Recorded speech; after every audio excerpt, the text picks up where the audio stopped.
বাংলাদেশের নাটকের একজন আলোচিত অভিনেত্রী শবনম পারিয়া সোশ্যাল মিডিয়াতে তার লেখা নানা সময় বিপুল আলোচনার জন্ম দেয়। এর আগে তিনি একটা পোস্টে উল্লেখ করেছিলেন যে বাংলাদেশের ক্রিকেটের প্রতি আসলে দৃশ্যত খুব বিরক্ত হয়ে তিনি উল্লেখ করেছিলেন যে তিনি আর কখনো ক্রিকেট খেলা নিয়ে লেখালেখি করবেন না বা কোনো মন্তব্য করবেন না।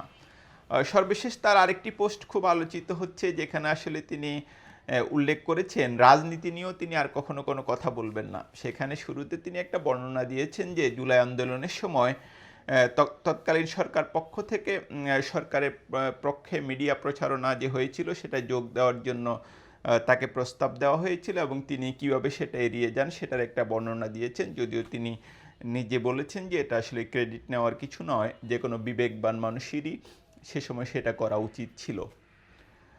তবে বাংলাদেশের রাজনৈতিক পরিস্থিতি নিয়ে তিনি আসলে খুবই হতাশ। তিনি যেটা বলেছেন যে জাতি হিসেবে আমরা অত্যন্ত বেহায়া এবং নির্লজ্জ, আমরা কখনোই ভালো হব না। এবং এই উপসংহার টেনে তিনি যেটা মন্তব্য করেছেন যে রাজনীতি নিয়ে তিনি আর কখনো লিখবেন না, এটাই তার শেষ মন্তব্য। শবনম পারিয়া না লিখলেও রাজনীতি নিয়ে আলোচনা কখনো থামবে না। পৃথিবীর প্রাচীনকাল থেকে যখন রাষ্ট্র ব্যবস্থা ছিল না তখন থেকেও আসলে রাজনীতি ছিল। মানে রাজনীতি বলতে সেটা আমি সমাজনীতি বলছি, যে মানুষের মধ্যে এক ধরনের সামাজিক চুক্তি কিংবা মানুষ যে সমাজ যে কীভাবে চলবে সেটা নিয়ে এক ধরনের নীতি আলোচনা ছিল। নিজের নিরাপত্তার জন্যই মানুষ এটা করেছে। সুতরাং যে যাই বলুক রাজনীতি নিয়ে আলোচনা চলতেই থাকবে। সর্বশেষ যেমন এনসিপি নেতা নাসিরুদ্দিন পাটোয়ারির একটা বক্তব্য নিয়ে উনি আসলে টকশোতে মন্তব্যটা করেছিলেন, সোশ্যাল মিডিয়াতে খুবই আলোচনা চলছে। আলোচনা না বলে আমি বলবো যে এক ধরনের ট্রল চলছে।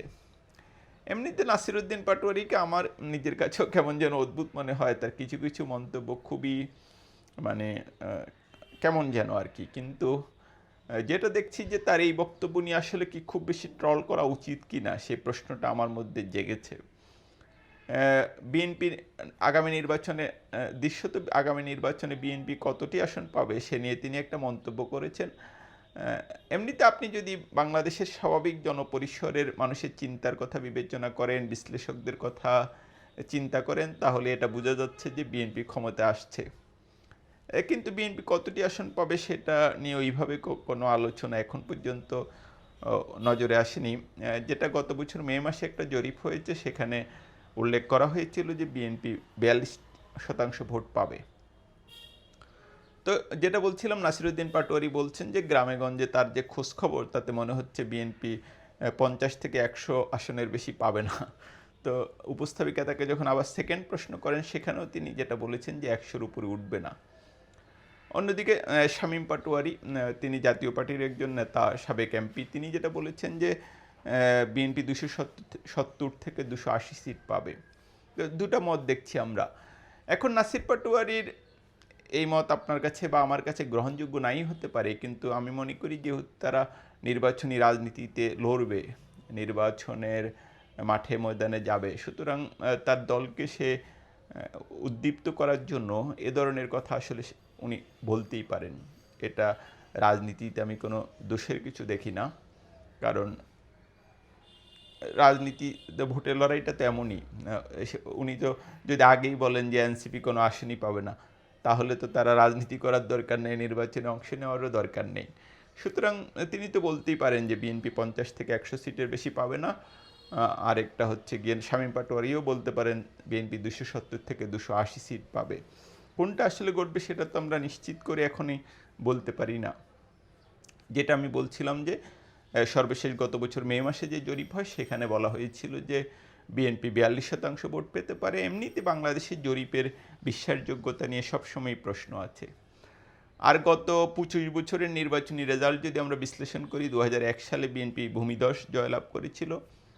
2008 সালের যে নির্বাচন হয় ফখরুদ্দিন মঈনুদ্দিনের আমলে, সেখানে বিএনপি 30টা সিট পেয়েছিল। সে নির্বাচনের বিশ্বাসযোগ্যতা নিয়ে কারো কারো মধ্যে প্রশ্ন আছে, কিন্তু আবার অনেকে এটাকে অবাধ নিরপেক্ষ নির্বাচনও মনে করেন। এরপর 14তে তো বিএনপি অংশ নেয়নি। 2018-র নির্বাচনটা আসলে কীভাবে হয়েছে আমরা সবাই জানি। রাতের ভোট, বিএনপিকে 6টি আসন দেওয়া হয়েছে। আমার কেন যেন মনে হয় আসলে ওই নির্বাচনে বিএনপি কোনো আসনই পায় নাই। তারপর 2024 নির্বাচনে বিএনপি অংশ নেয়নি। সুতরাং বিএনপির মাঠে আসলে ঠিক অবস্থাটা কি ভোটের রাজনীতিতে, এটা আসলে এখন মন্তব্য করা কঠিন। আরেকটা হচ্ছে একটা বিপুল সংখ্যক নতুন ভোটার এই নির্বাচনে প্রথম ভোট দেবে। প্রথম ভোট বলতে বিশ্বাসযোগ্য নির্বাচনে অনেকে বলছেন এটা প্রায় 40% ভোটার। তাদের মনের মধ্যেও কি আছে সেটা বলা মুশকিল। এমনিতে আপনি জনপরিসর যদি, যেটা বললাম, বিবেচনা করেন, মাঠে ময়দানের পরিস্থিতি যদি দেখেন, আওয়ামী লীগের অনুপস্থিতিতে বিএনপি ক্ষমতায় আসবে এমন আলোচনাই সর্বত্র। তবে আমি যেটা বলি, রাজনীতি কিন্তু খুব সহজ কোনো জিনিস নয়। ভোটের মাঠ আরও কঠিন এবং আরও 8 মাস রয়েছে নির্বাচনের, যদি ফেব্রুয়ারিতে ভোট হয়। সেই ক্ষেত্রে মানে নির্বাচনটা অনেকে যেমনটা ভাবছেন যে বিএনপি 270-280 সিট পেয়ে যাবে, আমার কেন যেন মনে হয় যে নির্বাচনটা আরও প্রতিদ্বন্দ্বিতাপূর্ণ হতেও পারে। রাজনীতিতে একটা বিচিত্র খেলা, ক্রিকেট খেলায় দেখেন না, অনেক সময় মনে হয় খুব দুর্বল প্রতিপক্ষ, কিন্তু শেষ পর্যন্ত সে খুব ভালো ফাইট দেয়। এমনটা হতেও পারে, কে জানে।